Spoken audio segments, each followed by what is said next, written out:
And with us on the phone is Noah Jacobson from the Maccabeats. Noah, how are you doing? I'm doing great. Thank you so much. Okay, so the new video, a lot of hits. It's been out for a week, and it's already shooting up there, and it's your Hanukkah video, so tell us all about it. Yeah, well, this new video, it's actually to Matisyahu's Hanukkah single, Miracle. We have a great relationship with Matisyahu. We've known him for a while. We covered this song because it's really fun. It's really, we went back, from a video perspective, we really went back to what we did with our first video, Candlelight, with the boxes and sort of that shtick all put in there, and it's been really great success, and we've been really, really happy with it. I don't know if this is a stupid question, but which one are you in the boxes, or what do you sing? Do you sing bass? I'm actually the one that wears the astronaut suit in all the videos. Okay. And I have those dark rimmed glasses, so that's how you spot me. Okay. What do you sing? Do you sing like bass or tenor or what? And do you do? So I sing low tenor. Okay. I actually used to sing high tenor, which is funny because we're an all-male a cappella group. So we sort of have to compensate for the fact that we don't have female voices. So I had been a high tenor, which is really like a female range. We were singing at that range. So I was having a bit of a tough time. So they moved me down to low tenor, and I'm thankful for that. Okay.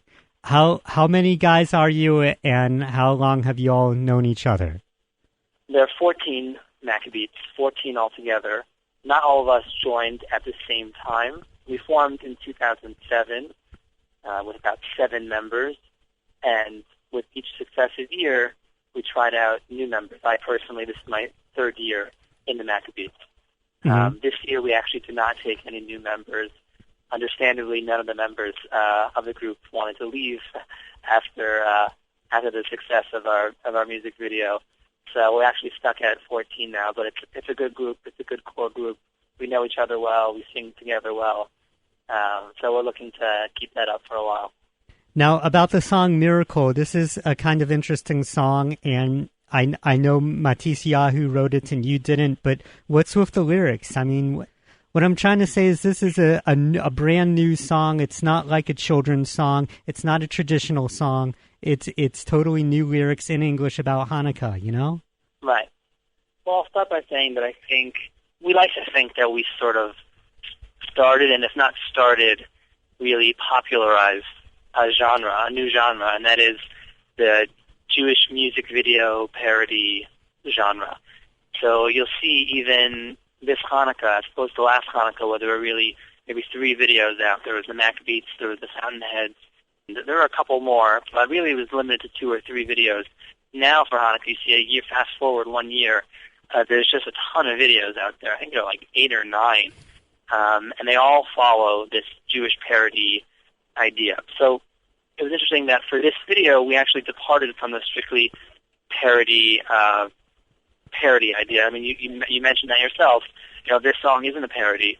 It's a cover of a song, and we didn't have to change the words at all because we didn't write the lyrics, so we might not fully understand what every single intention was with every single word. But in general, just the theme itself is of Hanukkah and is of the spiritual realm of Hanukkah and, you know, miracles on Hanukkah. And in and of itself was a meaningful song for us. And we thought that we'd be a little bit ahead of the curve in that sense, that this year people are, you know, putting out these jokey songs, which are great. We did that ourselves about latkes and about dreidels. But, you know, this is something that is meaningful in its own right, not as a parody, as a Hanukkah song, as a real Hanukkah song.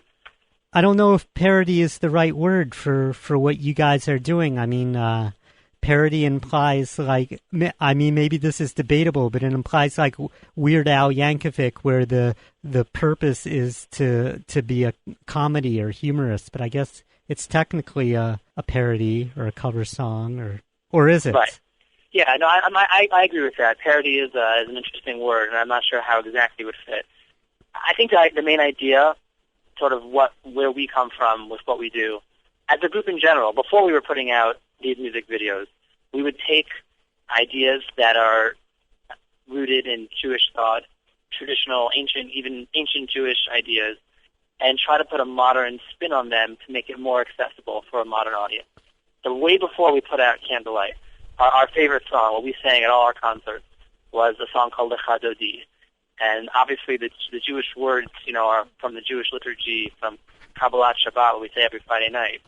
But we put those words to the tune of Leonard Cohen's Hallelujah, which is a song that's beloved, at least in America. I think really all over the world. Very popular song, beautiful melody. And for us, it was very meaningful, and for our audience, it was very meaningful. When we took those words and we put that to that tune, it really brought something new out of the words and brought something new out of the tune. And so that similar idea, that's a serious idea. That's a really meaningful thing. So I agree with you that carries over to our music videos. That we take a song like Tayo Cruz's Dynamite, which, may have, the content may be questionable for children audiences or family audiences, but incredibly catchy, incredibly powerful in its ability to get people going. And we take that tune and we put, Jewish ideas, Jewish concepts into that song. It's sort of the medium and the message. These popular songs are an incredibly powerful medium, and we try to infuse the message into that medium. But you guys are having fun too. I mean, it seems from the video, anyways. Yeah, I think that's part of what the appeal is, that we don't take ourselves too seriously. I think the main message that comes through on the videos is just that we wear our Judaism on our sleeves, and we're not ashamed of being Jewish, and we're proud of our heritage, and we can be, normal college kids who are proud to be Jewish. And I think that's what really resonates with people. I mean, we get incredible emails from, Jewish kids who are in public schools, at least in America, who go to 3,000 kid public schools. They're the only Jewish children in their whole school. And they say, we listen to your songs, and we know we have the ability now to walk into school and be proud of being Jewish. That's really an amazing sort of thing. I think that comes from just being who we are. No trappings, no gimmicks, just, fun college kids, normal kids who believe in Judaism, who believe in their religion, are proud of their religion, and who aren't afraid to share that. Any other cool emails you've received or, at the concerts, or interesting incidents that's happened to you? Fan responses or? Oh, I mean, I could be on the phone for a couple hours, but we always get interesting things. Probably the most surprising email we ever got was, we get offers to go on a lot of gigs, a lot of places, from shuls to community events to, we got an email from a mega church in Texas who wanted to bring us down and perform there. But probably the most surprising was when we got emailed by the deputy social director or something in the White House asking us to come perform for the president. And I think when that email was forwarded, I think we all sort of assumed that it was some scam, and it ended up being the real thing. We showed up and we were on the list, and we performed for the president. We met him, and that was crazy. So that's at the end of your video. Yeah. So the clip that we have at the end of our video is we met him privately for about 5-6 minutes, and we discussed the group together, and it was very, very interesting. And then when he went out to speak to the crowd that had been assembled there for the Jewish Heritage event, he actually gave us a shout-out in his speech, and that's what you see on the end of the video. What's the charity that the video is connected with now? Yeah, I'm glad you asked. It's called the Miracle Match Campaign. I don't know if you know this, but in the video there's a guest cameo by Mayim Bialik, and she plays a part on The Big Bang Theory, which I think is like the second most watched TV show in America. It's a tremendous TV show. And so aside from being a personal friend of the Maccabeats, and she wanted to get involved, we're also actually both spearheading this campaign. It's for an organization called Gift of Life.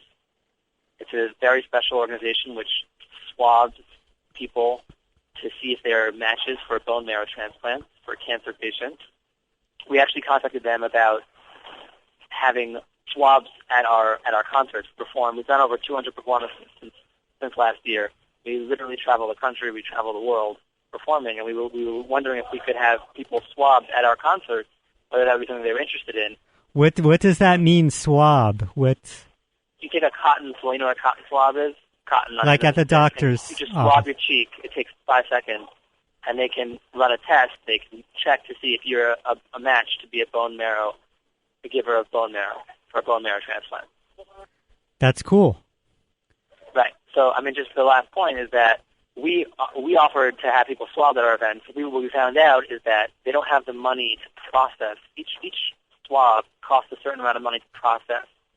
So they have tons of swabs, people who have been swabbed, but they need money, a lot of money, to process those swabs to be able to see if people are really matches.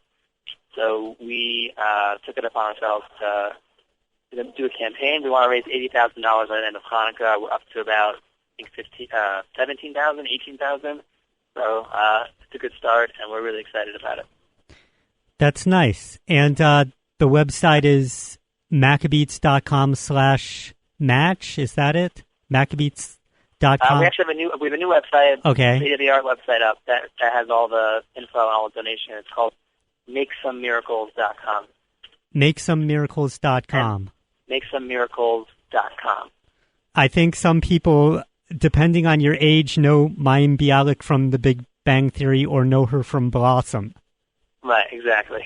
Okay, that's kind of interesting. That's, Jewish celebrities, if you can say that, are getting together. Yeah, I mean, we had a relationship with her beforehand. She actually came down to a couple of our concerts. When we go to Los Angeles, we've been to LA, I think, 6 times since Candlelight for performances. We'll stop in and say hello. She actually took a bunch of us to the set of The Big Bang Theory, and they met all the stars and everything. So it was pretty cool. She's very, very cool. She's a great role model, and she's really passionate about this project. So we're really honored to be working with her. What does Matisyahu think about your version of his song? You didn't radically change it, but it's nice. What's he say? We actually have a good relationship with him, and he liked it very, very much. He actually reposted it to his Twitter, which has I think 1,300,000 followers. Probably more this week, but yeah. So he reposted it for us, which is really nice, and we took that as sign of approval, I guess. Sounds good. It's funny, Matisyahu and the Maccabeats, although very, very different. Anyone will tell you very, very different in our musical styles. He's like, a hip Hasidic reggae star and, reggae rap artist, singer-songwriter, and we're sort of a college a cappella group, which are obviously 2 very different styles. We are similar in sort of what we do in terms of making music that appeals to Jewish people in a modern way. The same idea that I spoke about before in terms of ancient traditional ideas being, communicated through more modern mediums. So we definitely feel a kinship with him in that sense. Okay. What do you think of the shaving of the beard? I'm a little embarrassed to ask that because, okay, so that's his personal business, but if you have a comment. Yeah, our only comment is that we're incredibly supportive of him, and we're not jumping to any conclusions. We don't know necessarily, what his reasons are, but we support his personal journey, and we wish him 100% well in everything that he does. That's really our stance. Me too. Maybe he just got, sick of the beard. It was itching. Yeah. You know what? That's his decision. We're talking with Noah Jacobson of the Maccabeats, and your website is Maccabeats.com. I'll spell that MACCABEATS.com. And the website for the Miracle Match for the bone marrow donation is MakeSomeMiracles.com. Noah, what did you listen to when you were a kid? I mean, I guess they didn't have Matisyahu when you were a kid, but were you rocking out to some Avram Fried or what? Yeah, you know what? I think that everyone in the group has a very different. Well, just in general, everyone in the group is very different, and we all have very different tastes and styles. So there's definitely an eclectic array of preferences, which I think helps inform the way that we choose what music to make and the way that we sing that music, which makes it really strong. There are 14 different opinions, go into that. I have a very my personal tastes are all over the place. I listen to whatever Billboard 100, but I'll also enjoy some classical Jewish music, and I'm all over the place. definitely amazing to me. I mean, I don't think that I could have ever expected that, you know, as a college kid, 21 years old, that I'd go over to London, and I'm going in February to Hong Kong and New Zealand just to sing for people, to sing for audiences. I don't think that any of us expected that, you know, and to sort of become a bit of a fixture in the Jewish music world. So it's great, and we're really, really enjoying it, and we're soaking it up, and we'll take it as long as we can. Okay, Noah, thank you very much for coming on with us. Noah Jacobson from the Maccabeats. My pleasure. Thank you so much. Okay, thank you. Shalom. Happy Hanukkah.